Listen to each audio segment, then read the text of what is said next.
Sampurasun warga santuy, kumaha damang. Ulah bosen, ulah bingung, hayu urang ngeriung.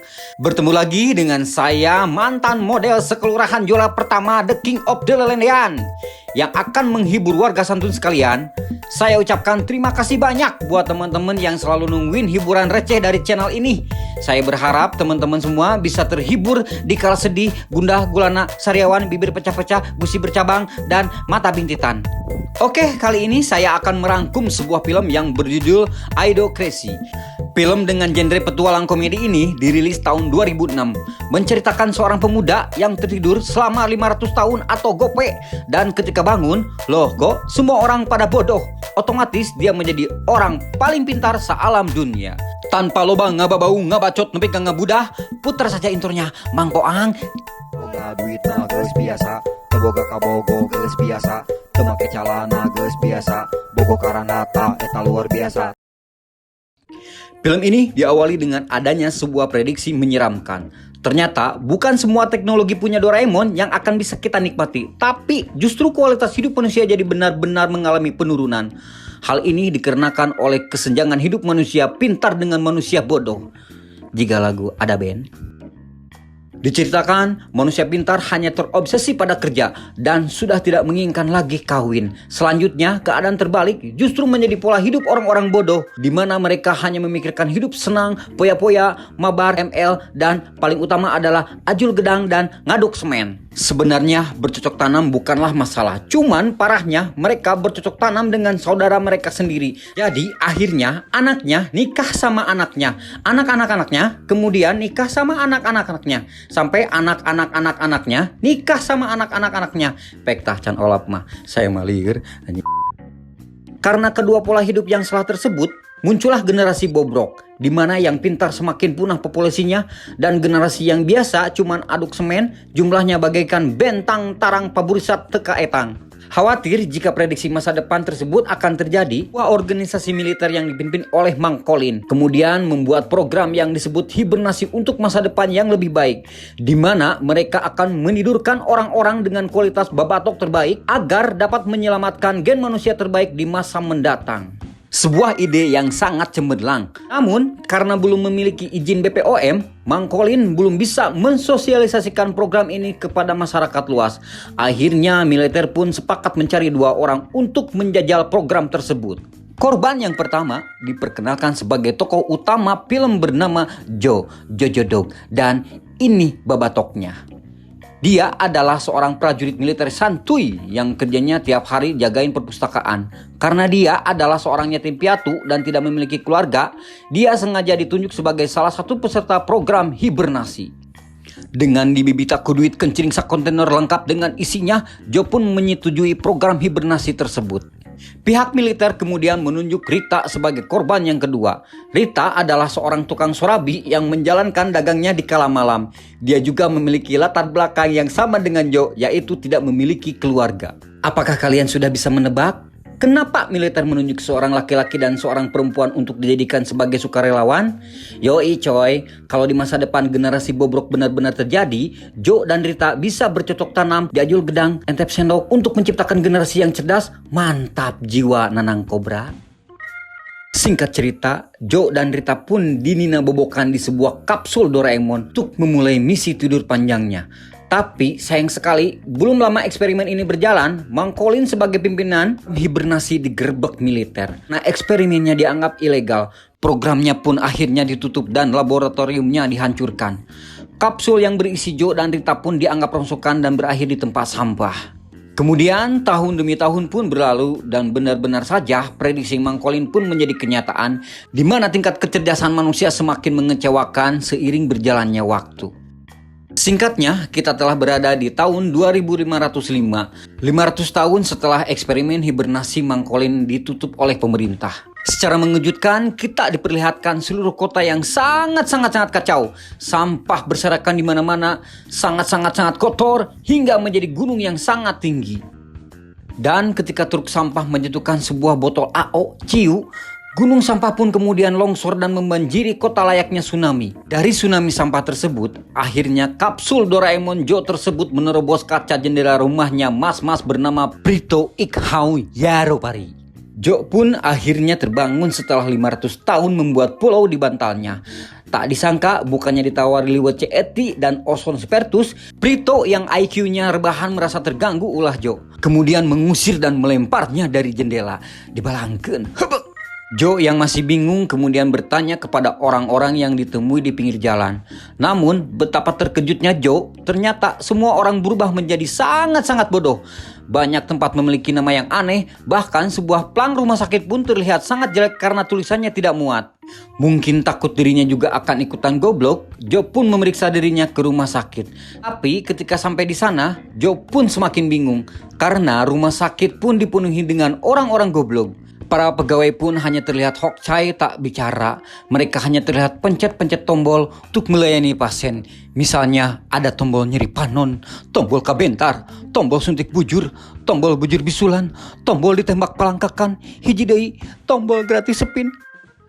Kemudian Joe yang haus ingin minum dan kumur-kumur, namun betapa kagetnya Joe ketika dia menemukan hal yang aneh, di mana yang keluar dari keran bukanlah air putih, melainkan sirup marjan featuring orang tua. Bener-bener banget, semua yang keluar dari keran adalah minuman soda bermerek Brauende.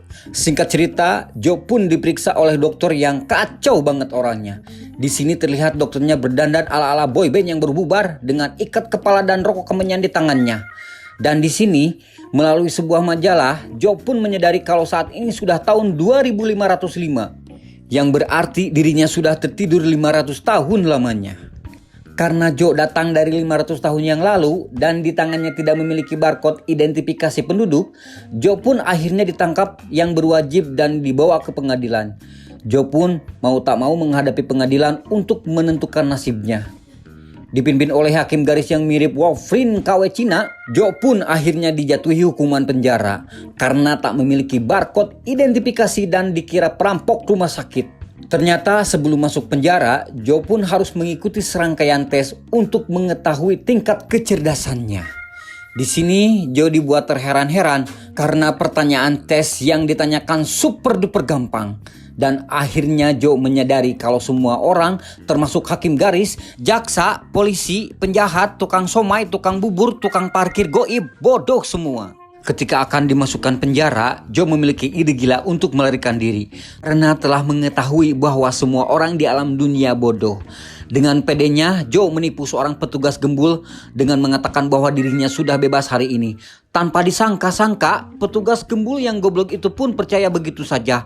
Dengan cerdiknya, Joe pun bisa melarikan diri dari penjara. Akhirnya Joe pun kembali lagi menemui Prito. Di sana Joe kemudian memberitahu Prito kejadian yang dialami, yaitu tidur selama 500 tahun. Joe kemudian menanyakan apakah saat ini ada mesin waktu yang bisa dia pakai untuk kembali ke masa lalu untuk memperbaiki keadaan. Setelah menunggu lama karena babatok Prito ngeheng, akhirnya Joe pun senang. Karena kata Prito, mesin waktu itu benar-benar ada. Joe pun langsung mengajak Prito untuk mencari di mana mesin waktu tersebut berada. Dalam perjalanan, tak sengaja Joe dan Prito menemukan Rita di tengah jalan. Ternyata Rita juga berhasil selamat. Karena Joe masih menjadi buronan yang berwajib karena kabur dari penjara, polisi pun kini mengejar mobil yang ditumpangi Joe, Rita, dan Prito. Bahkan saat Joe dan kawan-kawan sudah melarikan diri keluar dari mobil, saking gobloknya, para polisi menembaki mobil tersebut dengan membabi bagong. Gobloknya lagi, ada yang salah tembak ke pesawat yang lagi terbang santuy di udara. Caliwura, Joe dan teman-temannya sampai di kota dan mulai menyusuri untuk mencari di mana mesin waktu itu berada. Namun saat Rita pergi ke toilet, Joe terpisah dengan Prito hingga akhirnya dia tertangkap lagi oleh polisi. Joe yang tertangkap pun dibawa ke istana presiden. Ternyata dia dibawa ke sana karena mampu menjawab tes IQ di penjara yang sangat susah, yaitu 1 ditambah 1 sama dengan gocap, 2. Joe pun dinobatkan sebagai narapidana dengan nilai tertinggi sepanjang sejarah. Diceritakan pula di sini Joe pun akhirnya bertemu dengan para menteri-menteri senior, yaitu Menteri Sumber Energi dan Mineral, yang ternyata cuma boci warnet. Menteri Pertahanan Luar Negeri yang mirip kebocan, Menteri Pertahanan yang mirip pegulat Smackdown, Menteri Pendidikan yang menang Tahirna Hungkul, seorang cewek seksi sebagai jaksa agung, dan seorang presiden yang punya rambut bondingan bernama Camacho. Camacho ini adalah seorang mantan juara Smackdown yang benar-benar backgroundnya gak nyambung dengan jabatannya sebagai seorang presiden. Berkat kecerdasannya yang sebenarnya biasa-biasa saja, presiden dan pejabat pemerintah pun melantiknya sebagai salah satu menteri di pemerintahan. Lewat acara pelantikan super aneh, presiden pun akhirnya menunjuk Jo sebagai menteri dalam negeri. Presiden Camacho yang optimis pada kecerdasan Jo kemudian memberi tugas untuk mengatasi matinya tanaman di seluruh negeri. Jo yang tak mau masuk penjara lagi, mau tak mau menyetujui permintaan presiden. Jo pun akhirnya bekerja menjadi menteri dalam negeri bersama menteri-menteri yang lain. Dan berkat kekuasaannya, Jo bertemu kembali dengan Prito. Di sana saat berbicara empat mata, Jo kembali menanyakan keberadaan mesin waktu. Dan karena kapasitas babatok otak Prito yang di bawah standar, jawabannya pun cuma ngalor ngidul. Daripada repot, Jo pun meminta Prito menggambarkan peta mesin waktu tersebut berada. Kemudian Jo, Prito, dan para menteri pun pergi ke ladang yang terlihat sangat tandus gersang untuk mencari tahu kenapa tanaman tidak mau tumbuh di sana. Dan berkat kekuasaannya juga, dalam sekejap Jo pun dapat bertemu dengan Rita lagi. Di sana, diam-diam Jo membuka peta yang dibuat oleh Prito. Namun betapa terkejutnya mereka ketika melihat gambar Prito ternyata tidak lebih baik dari gambar TK. Si paling tengah si angena. Merasa putus asa karena tak kunjung mendapatkan pencerahan di mana mesin waktu itu berada, tiba-tiba mereka dikejutkan oleh alat penyiram tanaman yang tiba-tiba saja menyala. Melalui momen itulah Jo akhirnya menyadari kalau selama ini penyebab seluruh tanaman tidak bisa hidup dikarenakan disiram dengan sirup marjan pituring orang tua alias minuman bersoda. Ya iyalah, sampai lebaran monyet pun juga gak bakalan tumbuh atuh kalau disiram pakai air itu mah, air soda. Aduh.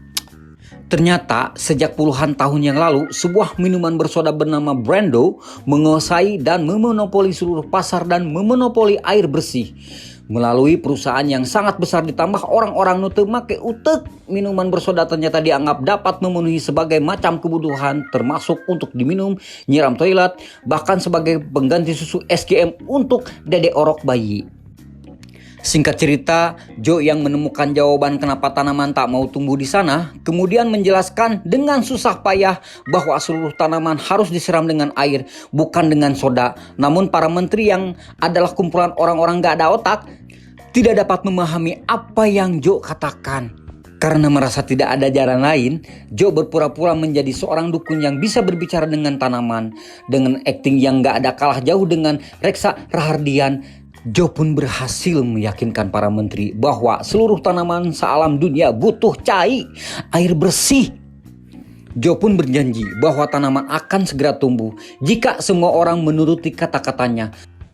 Berkat solusi dari Jo tersebut, Presiden Camacho pun merasa sangat senang. Dengan segera Presiden Camacho pun menyuruh perusahaan bersoda Brando mengurangi produksinya dan mulai menggunakan air bersih untuk menyirami tanaman. Hari-hari pun berlalu, namun tak sebatang pun tanaman menampakkan adanya tanda-tanda kehidupan. Di sisi lain, Jo pun mulai PDKT dengan Neng Rita. Mereka terlihat saling mencintai. Cie, cie, cie. Pada hari berikutnya, hal yang tak disangka-sangka pun terjadi para warga santuy. Karena kebijakan mengurangi produksi minuman favorit warga sealam dunia, yaitu marjan pituring orang tua, korban PHK perusahaan Brando pun mulai berunjuk rasa karena tidak sebatang tanaman pun tumbuh dan menuduh Jo telah berbohong kepada mereka. Karena ucapannya tak juga kunjung terbukti, maka akhirnya Jo pun kembali ke penjara. Bahkan untuk mencegah Jo kabur dari penjara, polisi Teboga Utek pun memasangkan batu akik segede gaban di kakinya. Dan sebagai hukuman atas kebohongan yang dilakukan, Jo pun akhirnya menghadapi eksekusi kematian, di mana dia menghadapi 2 mobil mesin jukut bersenjata GTA lengkap. Jo akan mendapatkan kebebasan jika ia berhasil mengalahkan kedua mesin jukut tersebut menggunakan semua mobil keor anu jika Mr. Bean. Sungguh lawan yang tidak seimbang, saudara-saudara. Di waktu yang sama, Neng Rita yang berada di Istana Negara secara tidak sengaja menemukan secercah harapan. Setangkai bunga mawar yang telah tumbuh di halaman berkat siraman air bersih setiap hari. Dengan terburu-buru, Neng Rita dan Prito menuju ke arena untuk membebaskan Jo dari eksekusi kematian. Betapa terkejutnya Rita saat dalam perjalanan ketika melihat seluruh ladang yang telah ditumbuhi tanaman yang tumbuh subur. Akhirnya gagasan dari Jo membuahkan hasil. Saya Jeremy Tati melaporkan. Di arena ternyata Jo tidak hanya bertanding melawan 2 mobil mesin jukut saja yang siap membunuhnya. Namun ternyata ada 1 mobil mesin jukut segede gaban yang siap meratakan dengan tanah. Namun karena pengemudi mobil mesin jukut yang segede gaban itu temake utek, ketika dia akan memasuki arena pertandingan, mobil mesin giling daging atah miliknya ternyata terlalu besar sehingga menyebabkan bangunan rubuh dan menimpanya, dan dia pun gak jadi bertanding karunya tuh. Meskipun hanya tersisa 2 mobil mesin jukut, Joe masih kerepotan menghadapinya. Dia pun hanya bisa menghindar ke sana kemari atau dia akan dilindas dijadikan iwak peyek. Di sisi lain, akhirnya Neng Rita dan Prito pun sampai di arena.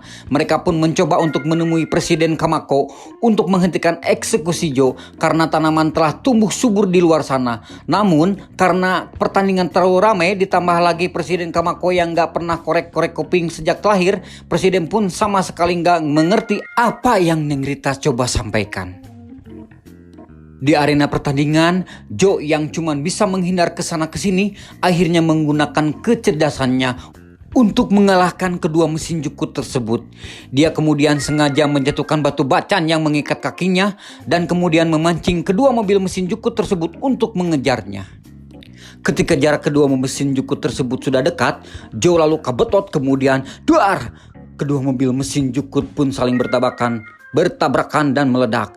Riuh penonton yang terkagum-kagum dengan ide brilian Joe pun menyorakinya. Joe, angkat pepoyan. Mengira pertandingan telah usai, para penonton kemudian dikejutkan oleh pengemudi mobil mesin jukut sagede gaban yang muncul kembali dari balik reruntuhan. Tanpa ampun ia pun menembaki Joe menggunakan senjata laskar beat yang mampu membakar apapun termasuk membakar hatimu.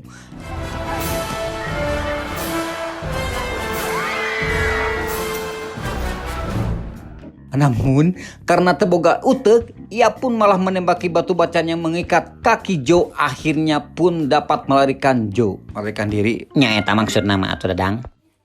Singkat cerita, Neng Rita yang mencoba menghentikan pertandingan kemudian mencoba menyuap salah satu reporter pertandingan untuk pergi ke ladang bersama Prito. Neng Rita berniat menyabotase layar pertandingan dengan menyiarkan siaran langsung dari ladang bahwa tanaman kini sudah mulai tumbuh di mana-mana. Prito dan kameramen pun akhirnya sampai di ladang untuk mengambil gambar. Namun suwe karena mereka sama-sama tengutek, mereka pun lupa untuk apa datang ke ladang.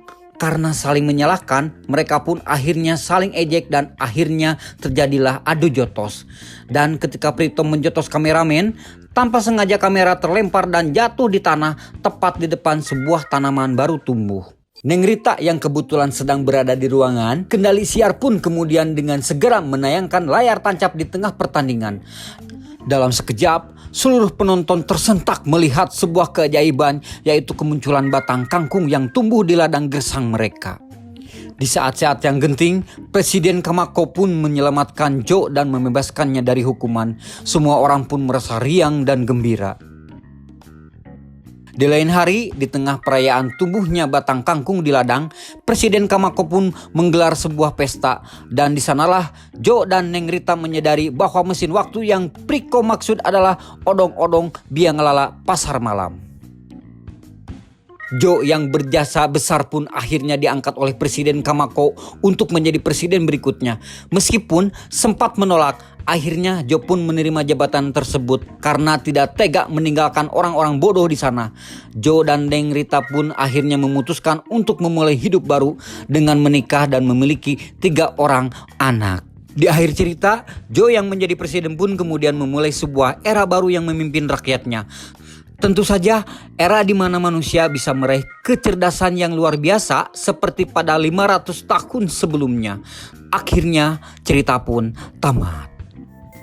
Oke, itu dia filmnya Para Warga Santuy.